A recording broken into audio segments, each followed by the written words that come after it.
नमस्कार दोस्तों, आप सभी का मिश्रा मुसाफिर आपके अपने यूट्यूब चैनल में एक बार फिर बहुत-बहुत स्वागत है। प्यारे दोस्तों, आज हम उसकी चर्चा करेंगे जिसकी चर्चा पूरा देश ही नहीं बल्कि पूरी दुनिया कर रही है। इसे कुछ लोग सोशल मीडिया पीढ़ी के नाम से भी जानते हैं। इसे कुछ लोग मोबाइल पीढ़ी के नाम से भी जानते हैं। इसे कुछ लोग युवा पीढ़ी के नाम से भी जानते हैं और इसे कुछ लोग जेन जी के नाम से भी जानते हैं। जी हाँ, जेन जी, वही जेन जी जो आज सबकी जुबां पर है, जिसका वीडियो, जिसके कारनामे सबके मोबाइल पे उपलब्ध हैं। लोगों के मन में सवाल ये होता है कि आखिर ये जेन जी है क्या? तो प्यारे दोस्तों, इस वीडियो में हम लोग यही जानेंगे कि जेन जी है क्या? जेन जी की विशेषताएं क्या हैं? जेन जी की कमियां क्या हैं और जेन जी के अंदर क्या सुधार होने चाहिए। और एक बात स्पष्ट रूप से मैं कह देना चाहता हूं कि जेन जी के साथ में पूरा देश ही है। तो पहला सवाल ये है कि जेन जी है क्या?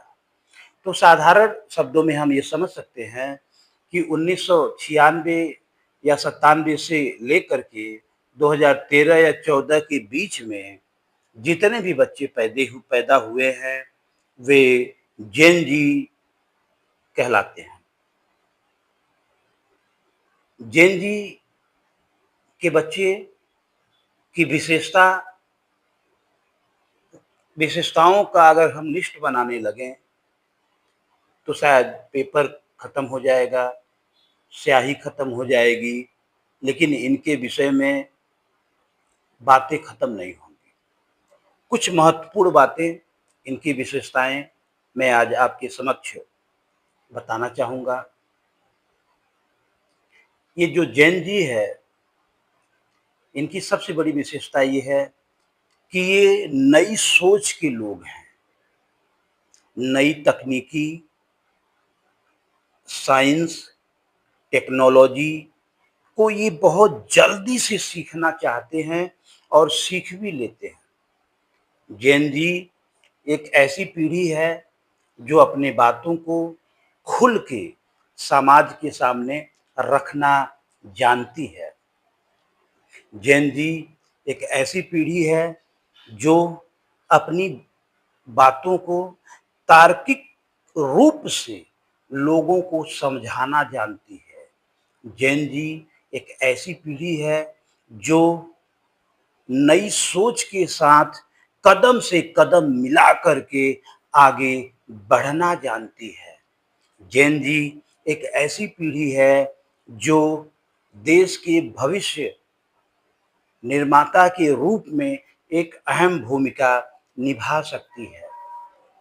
जेन जी एक ऐसी पीढ़ी है जो भारत का भविष्य बदल सकती है।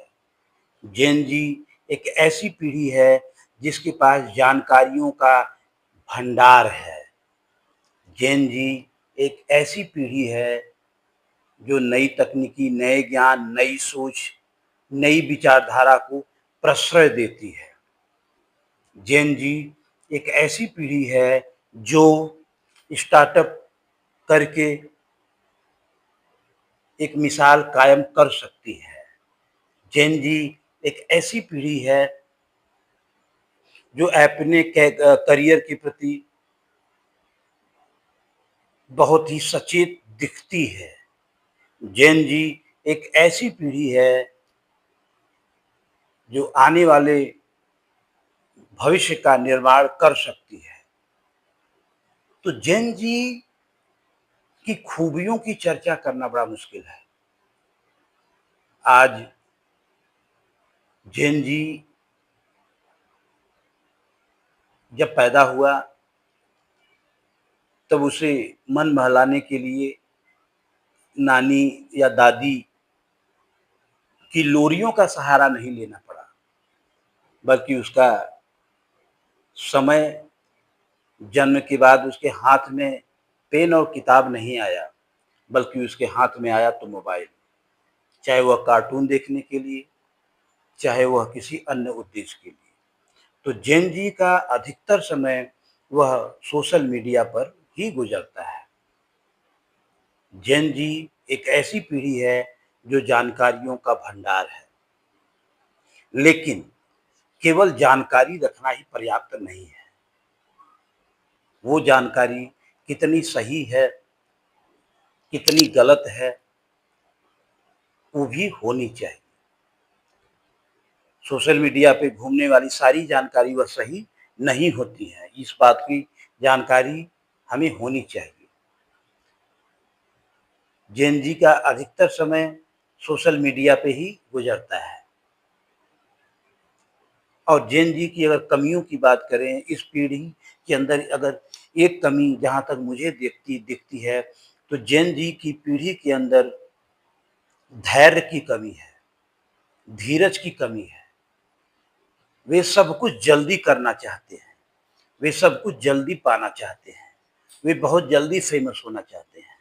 1-2 मिनट का रील्स बना कर के सोशल मीडिया के माध्यम से वे बहुत जल्दी पॉपुलैरिटी गेन करना चाहते हैं। लेकिन ऐसी पीढ़ी को मैं एक सलाह देना चाहूँगा, एक भारत के नागरिक के रूप में, आपका बड़ा भाई या छोटा भाई के रूप में, कि अपने हक को माँगते-माँगते कहीं ऐसा तो नहीं कि हम दूसरे का हक छीनने में लगे हुए हैं। अपनी आज़ादी का हक माँगने के लिए कहीं हम दूसरों को गुलाम तो नहीं बना दे रहे हैं। ऐसी-ऐसी छोटी-छोटी बातों के ऊपर जेन जी को आज सोचने की सलाह है। वैसे अगर इन छोटी-छोटी बातों को छोड़ दिया जाए, तो जेन जी की मैं सबसे ज़्यादा प्रशंसा करता हूँ। क्यों? क्योंकि यह अपने अधिकारों को लेना जानती है।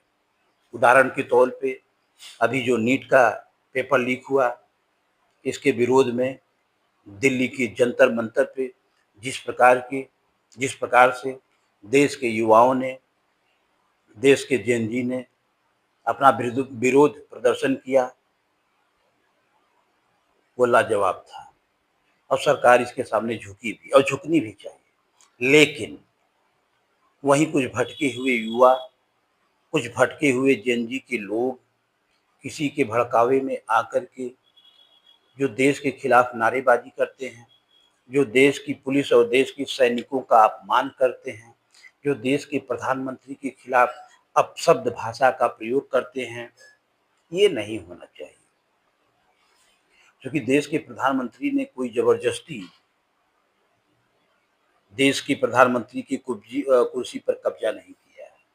उसको आप लोगों ने बनाया है, हम लोगों ने बनाया है।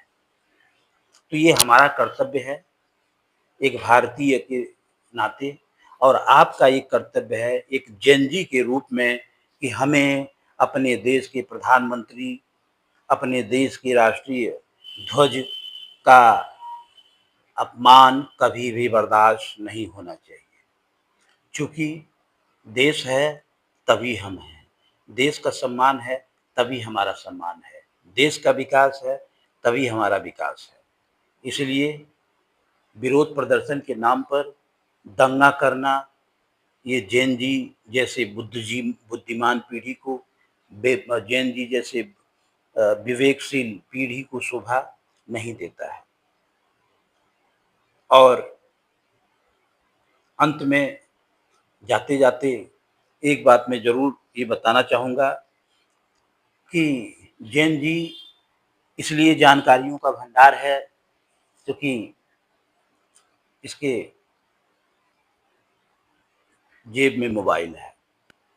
याद रखिएगा, जब तक आपकी जेब में मोबाइल रहेगा, तब तक आपकी ज़िंदगी आबाद रहेगी। लेकिन जिस दिन मोबाइल जेब से निकलकर आपके दिमाग में बैठ जाएगा, ज़िंदगी बर्बाद हो जाएगी। मोबाइल चलाना गलत बात नहीं है, सोशल मीडिया का उपयोग करना कोई गलत बात नहीं है, लेकिन सोशल मीडिया पे हम क्या देखते हैं, वो मायने रखता है। यूट्यूब पे लोग देख कर के आज DM, SDM, IAS, PCS, IIT निकाल ले रहे हैं। पूरी दुनिया की जानकारी जो है सोशल मीडिया के माध्यम से लगभग सत्य के रूप में उनके सामने आ जा रही है। लेकिन मोबाइल की भी अपनी अच्छाई है और बुराई है। इसलिए हमें सोशल मीडिया चलाना चाहिए, लेकिन कब चलाना चाहिए, कितना चलाना चाहिए, ये आपके ऊपर निर्भर करना चाहिए। और सोशल मीडिया पे किस प्रकार का कंटेंट देखना चाहिए, ये आपके ऊपर निर्भर करता है। और अंत में जाते-जाते मैं यही कहूँगा कि जैन जी, जो भी आप करते हैं लगे रहिए, मन से कीजिए, तन से कीजिए, पूरे धन से कीजिए, पूरा देश आपके साथ में है, लेकिन केवल जानकारी ही आपके भविष्य का निर्माण नहीं करती है। उस जानकारी का प्रयोग आप किस सोच के आधार पर करते हैं, किस संस्कारों के साथ करते हैं, किस विचारों के साथ करते हैं, किस विवेक के साथ करते हैं, यह भी मायने रखता है। नहीं तो फिर आपकी जानकारी निरर्थक साबित होगी और हम या आप गुड फॉर नथिंग, इससे ज़्यादा कुछ नहीं कहलाएँगे। तो इसलिए मैं यही कहना चाहूँगा कि जैन जी देश का भविष्य है, देश का आने वाली पीढ़ी जैन जी का उपकार मानेगी। और याद रखिए, जैन जी की लोग बुराई इसलिए करते हैं कि जैन जी की जो पीढ़ी है और इसके पिछली जो पीढ़ी है, इनमें पटता नहीं है। और मात्र एक कारण है विचारों का, सोच का। और मेरा अपना मानना है कि हर पीढ़ी के लोगों का एक अपना विचार होता है, अपना उद्देश्य होता है, अपना सोच होता है, अपनी मंजिल होती है। तो हमें एक दूसरे के विचारों का सम्मान करना चाहिए, लेकिन एक दूसरे के विचारों का सम्मान करने से पहले हमें देश का सम्मान करना सीखना होगा, देश की सेना का सम्मान करना सीखना होगा, तभी जाकर के जैन जी हमारे देश के लिए वरदान साबित होगी। अगर ये जैन जी की जो पीढ़ी है, इनका जो काफ़िला है, अगर यह अपने मकसद से भटक गया, तो फिर देश विकास के रास्ते पे नहीं, बल्कि पतन के रास्ते पे जाएगा। बस इसी के साथ मैं आप लोगों को केवल इतना ही कहना चाहूँगा। जय हिंद, जय भारत।